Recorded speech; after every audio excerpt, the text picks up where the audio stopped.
Ibrahim Traoré n'est pas dans notre pays, mais nous le soutenons fermement. Cette question maintenant, ne pensons-nous pas que tout ce que nous faisons pourrait inciter qui, exactement? Parce que ce président, en réalité, est venu au pouvoir pour une révolution. Ce que je veux dire, c'est que si tu es un leader en Afrique aujourd'hui, personne ne viendra s'en prendre à des leaders qui servent véritablement les intérêts de leur peuple. Ce que Ibrahim Traoré a montré, les leaders peuvent être au service du peuple. Aujourd'hui, si tu vas au Burkina, ils ont encore de mauvaises routes. Il y a des endroits sans électricité. Mais les Burkinabés sont heureux parce qu'ils savent que ça va s'améliorer. Nous avons besoin que les dirigeants de notre continent commencent à offrir à leur peuple le type de leadership qui leur a donné la force de voter pour eux, de leur faire confiance pour les diriger. Ce n'est pas pour qu'ils viennent se servir et chercher leur propre bonheur, mais qu'ils soient là pour leur peuple. Contrairement à notre ancien gouvernement qui a mis son parti, ses proches et ses intérêts au-dessus de tout ce que nous faisions dans ce pays. Donc, ce message, c'est un conseil pour tout dirigeant, et un conseil pour le président actuel de ce pays. John Dramani Mahama. Qu'il serve son peuple, et qu'il le serve bien. Les yeux nous regardent, les oreilles écoutent. C'est un message pour tout le monde. Quand tu es assis quelque part, affamé, et que tu vois ton voisin commencer à manger dans le même champ, duquel nous aurions tous pu nous nourrir, on commencera à se lever. Quand le peuple de ce pays commencera à souffrir de la faim, il se lèvera avec douleur. Et ceux qui se lèveront seront soutenus par d'autres. Ne laissez pas cela arriver, monsieur le président.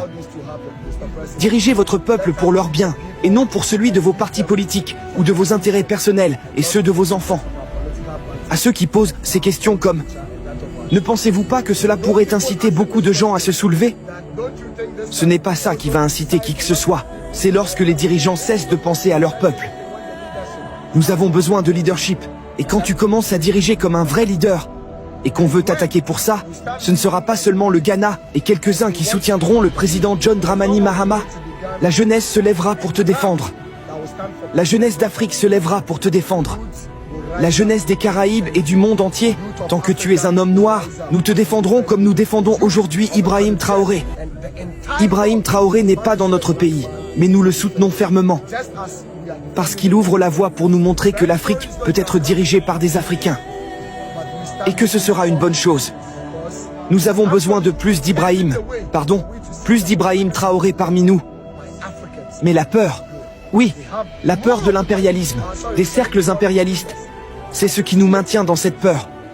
Celle que nous portons encore, et nous disons, ça suffit. Tout comme certains de nos ancêtres, même quand on les vendait à travers les océans, ils ont résisté et se sont exprimés. Nous sommes sortis de ces cercles maintenant, et je vais continuer à parler pour libérer l'esprit de notre jeunesse. C'est à nous maintenant. L'Afrique peut être bien dirigée. Nous pouvons le faire. Nous pouvons profiter ici de la vie meilleure pour laquelle nous allons nous faire exploiter ailleurs. Nous pouvons la construire. Je n'ai aucun problème à dormir à la dure sur mon continent pour le construire, pour la prochaine génération après moi. Oui, nous allons les motiver à le faire.